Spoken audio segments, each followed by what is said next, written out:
নিয়ে আসবেন সে ব্যক্তিটা কে সেটা আপনাকে জানতে হবে। যদি সেই পার্টির সে ব্যক্তিটা কোনো যোগ্য ব্যক্তি হয় তবে তাকে ভোট দিন। সিপিডিআর ইন্ডিয়া হিউম্যান রাইটস এর উদ্যোগে প্রতিবাদ সভা। মানবাধিকার সংগঠন centre for protection of Democratic requirement India বা সিপিডিআর ইন্ডিয়া হিউম্যান রাইটস এর উদ্যোগে এক প্রতিবাদ সভা অনুষ্ঠিত হল কলকাতার শ্যামবাজার পাঁচমাথা মোড়ে। সম্প্রতি ভোটার লিস্ট সংশোধনের নামে এনআরসি করার চক্রান্ত চলছে। মূলত এরই প্রতিবাদে ও ওয়াকফ সংশোধনী আইন প্রত্যাহারের দাবিতে বাংলা ভাষার অপমান, পরিযায়ী শ্রমিকদের ওপর অত্যাচারের প্রতিবাদ সহ একাধিক দাবিতে পথসভায় আওয়াজ তোলেন উপস্থিত মানবাধিকার সংগঠনের সদস্যবৃন্দরা। सीपीडीआर इंडिया ह्यूमन राइट्स ऑर्गेनाइजेशन के जो हमारे सेक्रेटरी हैं अतिंदु दा, मैं उनका आभार व्यक्त करता हूं कि उन्होंने आज इस तरीके का एक सभा यहां पर रखा। এদিন সংগঠনের সর্বভারতীয় সাধারণ সম্পাদক অতীন্দ্র ঘোষের নেতৃত্বে পথসভায় পশ্চিমবঙ্গের বিভিন্ন জেলা থেকে একাধিক মানবাধিকার কর্মীরা অংশগ্রহণ করে। পাশাপাশি সমাজের ট্রান্সজেন্ডার যারা মানবাধিকার সংগঠনের সাথে যুক্ত তাদেরকেও মঞ্চে সম্মানিত করা হয়। এদিনের প্রতিবাদ সভায় উপস্থিত ছিলেন সংগঠনের মহিলা সভানেত্রী শেলী মুখার্জি, আশিস কিশোর, অশোক শর্মা, পিকু সাহা, গীতাঞ্জলি মুখার্জি, প্রসেনজিৎ সাহা, নিবিড় মজুমদার, অরবিন্দ মরিয়া, ডক্টর অরবিন্দু সরকার, সুনীল সাহা, প্রদীপ তপোদার, বিলকিস বিবি সহ বহু মানবাধিকার সদস্য ও কর্মীরা। आगामी दिनेও মানুষের সেবায় সিপিডিআর इंडिया ह्यूमन राइट काज करे चलবে। षड्यंत्र बनाया जा रहा है क्योंकि जो भी लोग हिंदुस्तान में रहते हैं जिनका भी आधार कार्ड है वो लोगों को वोट देने का अधिकार है।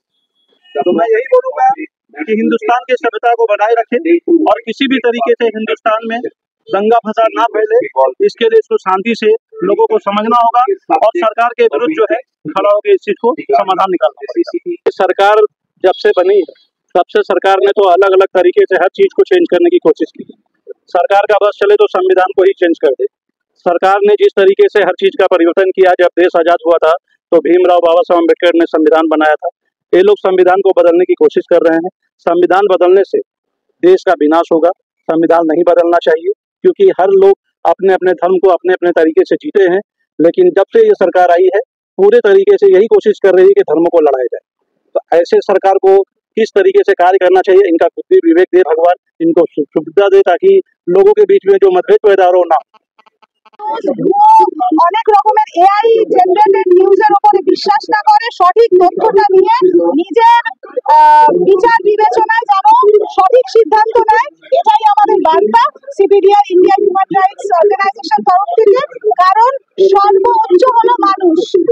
তো আমাদের কোনো রকম কিছু পদক্ষেপ নেওয়ার আগে নিজের বুদ্ধি নিজের বিবেচনাটা ইউজ করা উচিত। ধন্যবাদ।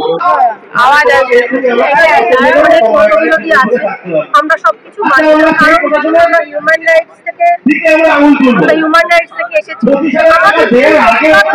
বাংলাদেশ কারণ কি আমরা বাংলা, এবং এটা মানার কথায় রাখতে হবে আমাদের সেটা এই বাংলার বিভিন্ন আমরা সবাই জানি যে তাদের জন্যই আজকে আমরা স্বাধীনতা পেয়েছি। আর আজকের দিনে দাঁড়িয়ে আমাদের এটা শুনতে হয় গভর্নমেন্টের থেকে যে বাংলা উঠিয়ে দেবে কিংবা বাঙালিদের মারধর করা হবে, এটা ঠিক মেনে নেওয়া যায় না। আমরা কোনো পার্টি নেই, আমরা মানুষ, আমরা হিউম্যান রাইটস করি। আমাদের অধিকারটা মানে মানুষের অধিকারটা সম্বন্ধে আমরা আজ এখানে সবাইকে সচেতন করতে, এবং বিভিন্ন জায়গায় আমরা এই সচেতনতার জন্য আমরা বিভিন্ন জায়গায় এখানে ক্যাম্পেইন করব। আজ থেকে শুরু হলো এটা, মানুষকে অন্তত বোঝানোর চেষ্টাটা করি, অন্তত মানুষকে মানুষ বুঝুক, জানি না 100% তাদের বোঝানোর চেষ্টা করি মন থেকে। তারা যদি 10% বোঝে আগামী দিনে আমাদের সবার জন্য সেটা ভালো হবে। মানবাধিকার সংবিধানকে বদলানো চলবে না, যে সংবিধানকে কেন্দ্র করে সরকার কেন্দ্রে বলুন রাজ্যে বলুন সব জায়গায় রয়েছে, সেই জায়গা থেকে সংবিধানকে বদলে নিজেদের সুবিধা মতো সংবিধানকে ব্যবহার করা হবে অনৈতিক কাজে যাতে বন্ধ হয়। যার জন্যই কিন্তু আমাদের এই প্রতিবাদ সভা, এবং বিভিন্ন জায়গায় যেটা আমরা দেখেছি মানুষের জন্য যে অধিকার, সেই অধিকারগুলো আমরা আমাদের অধিকার নিয়ে লড়াই করতে আমাদের যে মানবাধিকার রয়েছে, সেই মানবাধিকারের যে অধিকারগুলো রয়েছে, অধিকারগুলো অন্ন বস্ত্র শিক্ষা স্বাস্থ্য বাসস্থান সবাইকে সেটা যেন সুনিশ্চিত করে গভর্নমেন্ট, এবং গভর্নমেন্টেরও আমাদের কথা শুনে মানুষের জন্য কাজ করে, তার জন্য কিন্তু আমাদের এই কাজ।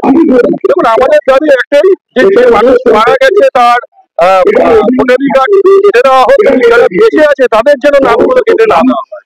বা একটা ঘরে যেখানে 4 জন মানুষ থাকতে না পারে, সেখানে দেখা যাচ্ছে যে একটি বাড়ির নাম্বারে 400 জন, 300 জন, 80 জন জনের মানুষ রয়েছে। তার মানে সেটা ভোট তৈরি করা হয়। সারা ভারতবর্ষের বুকে এই ভোটগুলো যেন কেটে দেওয়া হয়, এবং মানুষ যেন তার গণতান্ত্রিক অধিকার সঠিকভাবে প্রয়োগ করতে, সেটাই আমাদের কিন্তু মেন উদ্দেশ্য। আমরা বিধানসভা পলিটিক্যাল পার্সন আমরা নই যে পলিটিক্স এগেনস্টে আমরা লড়াই করবো।